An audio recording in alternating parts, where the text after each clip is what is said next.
Same job, same employer means equal pay for men and women. No time for jokes, Batgirl. Fire spreading all around my room. My world's so bright, it's hard to breathe, but that's alright. Hush.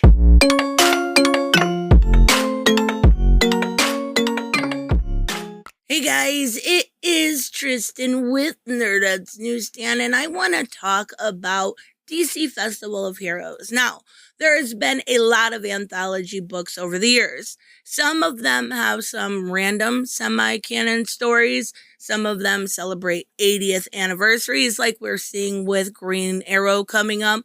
Some of them are simply because it's Valentine's Day and they want to put some love stories out there, or it's summer and they're going to call it Cybernetic Summer. But a lot of the times, they're just simple stories. They don't mean anything. They're just supposed to be standalone, fun stories. Not this time. That's what makes this one so different. And it's actually why I'm getting to it late, because I figured, okay, it's an anthology. I'm going to read my main stories. I'm going to read the couple in here I really love the characters of, and then I'm going to move on. And I shouldn't have. I made a little bit of a mistake on this one. I slept on it. So this is for the Asian Superhero Celebration, and it is hands down the best anthology we have seen from DC Comics in years. All of the stories were great. There was one that had a little bit of minimal cringe in it, but it feels like these stories were all important.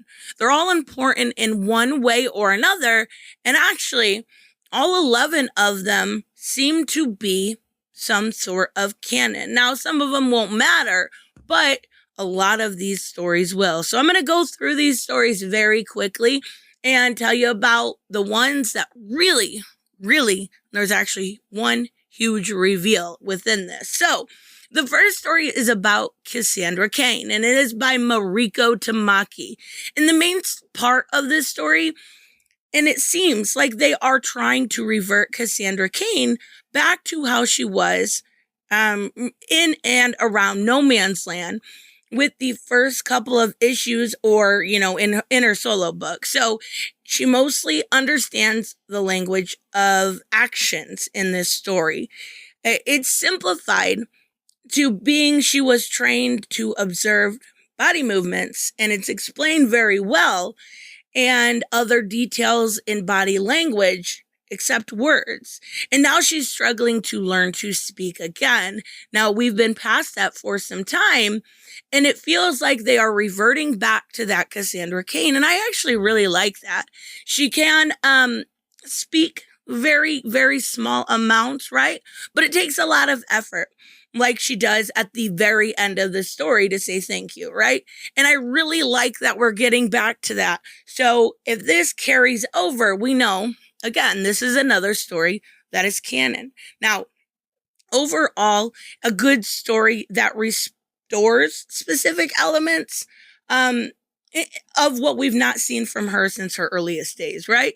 So the next story is only a 3-pager, and it focuses on Tai, the Green Lantern from Green Lantern Legacy. I reviewed this book years ago. It was a short, sweet story, including Tai, and it might be canon, and that's what is so cool about it. Either way, it's adorable. This one wasn't near as important. So the next story is an unlikely team up. Now, we have seen that Connor Hawke has returned in the Robin story. So, again, this could be important. Connor Hawke and Kenan Kong, a.k.a. the new Superman, don't worry, with a hyphen. It's the Chinese version. They're kind of fighting this monster and putting up a good one, but he comes up, at least Superman comes off like he is showboating, right? So Connor has to both defend the civilians and save Kenan from a sneak attack. Unfortunately, the package Connor was bringing home for dinner gets destroyed. And to make up for it, Kenan brings a replacement, and with coaxing from his mother, Connor invites him to dinner. It's a nice, sweet, harmless story talking about characters that are coming back in the comics. Now, I don't know that the new Superman is, but we definitely know that Connor Hawk is. So the next Damian story, it's just kind of silly. Again, there's just a little bit of storytelling here, but there's a wave of pizza deliveries. People are getting slaughtered. It's later revealed that it's because the League of Assassins who wanted to poison the pizzas, and it's silly, but it's fun. And the fact that even without the poison, Damian makes sure that he says the pizza is terrible, but it makes it worth it since he took down the League of Assassins. So next is probably where you should be paying attention. It is the most important story, and it actually ties in with Catwoman and probably eventually Batman, but it's very important. We finally get some backstory to one of Catwoman's strays, Shu, a.k.a. Cheshire Cat. Now, we saw Shu in Catwoman 31, Catwoman 30. We saw her for a while. We also saw her in Future State. The strays, I love seeing Catwoman in that more like leadership or maternal role, and Shu's has been a big factor in that. Now, let's look over the details. Cheshire saves this girl. Why? Why would Cheshire, of all people, save her? Also, if you look at the ground around this little girl, it looks fried, like a big blast of electricity hit it. Yeah, it's pretty clear. And then eventually confirmed, this is a still alive and now teenage Lian Harper. If you go to the end of this book, it talks about Lian Harper 100% coming back to the comics. I am in love. I absolutely love it. I had no idea, and I read Catwoman. I cannot believe it. Whether or not she knows the truth of her past is probably hard to say, but I would say not. But either way, it's nice to see that Lian is not only still alive, but she can handle herself. And seems kind of like, a Green Arrow Titans related character.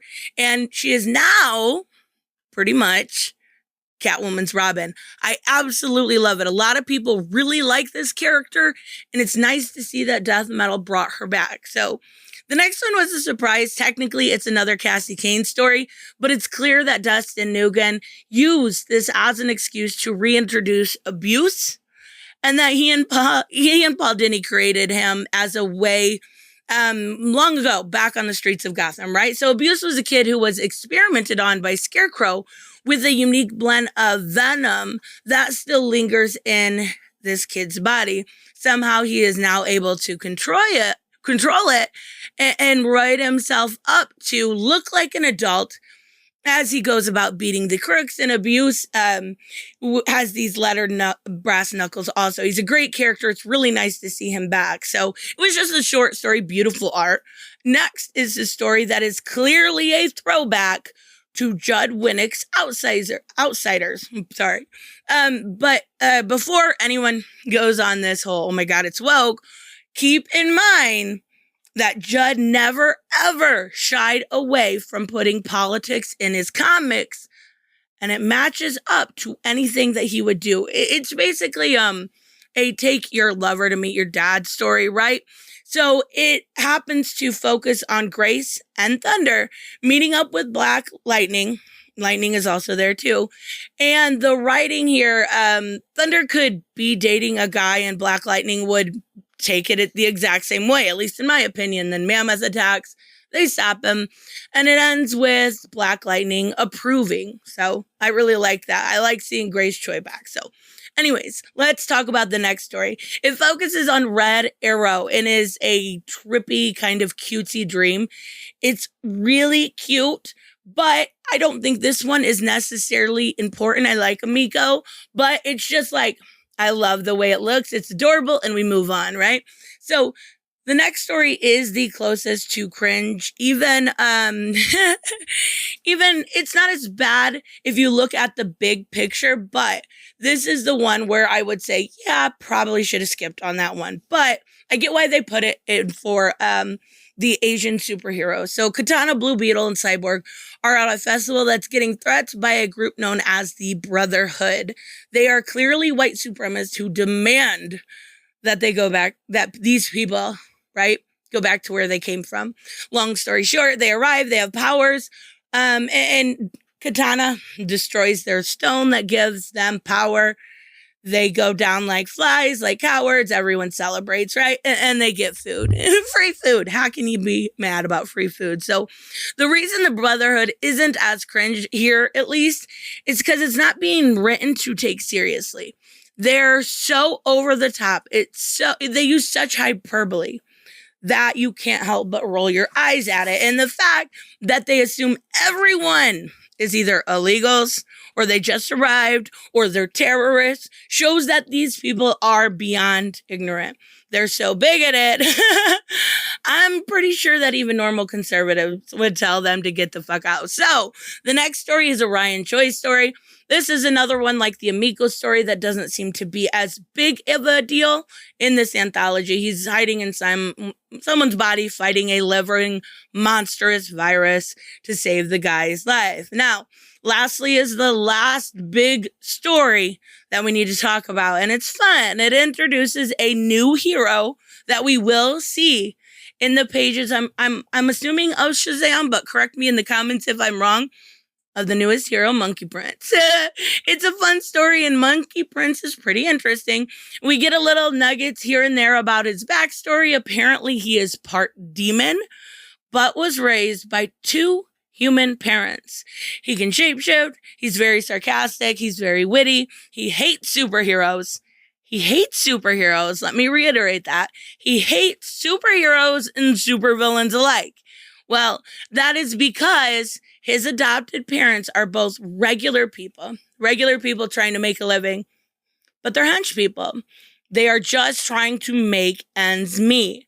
So he hates villains because of how they treat his parents, and he has a skewed views on heroes because of his parents and probably how they talk to him. Of course, we don't see it, but it's safe to assume, and because they are in the way of danger when it comes to superheroes coming at them every single day. So Monkey Prince seems like a fresh, new, unique character. I've really not seen anything like it.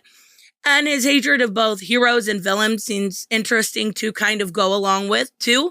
I hope there is more. I do believe maybe because of his connection to Shazam, we will be seeing him in the newly announced Shazam series. I'm pretty sure we will.